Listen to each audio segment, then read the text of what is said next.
నేను తెలంగాణ దోపిడీకి గురైంది ఇవన్నీ మాట్లాడి నేను ఒకటే అనుకునేవాడిని, ఏదో బాధ ఉంది, కోపం ఉంది, వ్యధ ఉంది. భాషని యాసని వెటకారం చేశారు. అప్పటికి పాలిటిక్స్ తెలియదు నాకు.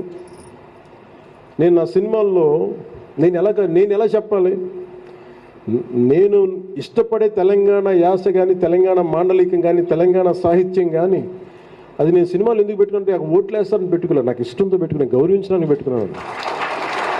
మేము ఇప్పుడు పాలిటిక్స్లోకి వచ్చి ఉండొచ్చు, అది వేరే విషయం. నేను కూర్చున్నదంతా చాలా బలమైన జనసేన ఐడియాలజీ ఏంటి, మీరు కన్ఫ్యూజ్డ్ ఐడియాలజీ అని మాట్లాడతారు. ఒక సైడ్ నువ్వు లెఫ్ట్ వామపక్ష భావజాలం అంటావు, ఇంకోసారి రైట్ అంటావు. మిగతా వాళ్ళకి కన్ఫ్యూజన్ ఉంది, నాకు కన్ఫ్యూజన్ లేదు. నాకు అది రీజన్ కూడా చెప్తాను. ఇప్పుడు తెలంగాణ సాయుధ పోరాటం చేసింది చాలామంది కలిపి చేశారు. వామపక్షాలు చేసినాయి, సనాతన ధర్మాన్ని పాటించే వాళ్ళు చేశారు. ఎక్కడా కూడా రజాకారులు పర్టికులర్గా మతం అయినప్పటికీ కూడా దాని మత పోరాటంలాగా అవ్వలేదు. అది సాయుధ పోరాటం అయింది. దానికి అంటే అంత స్ఫూర్తి దానికి.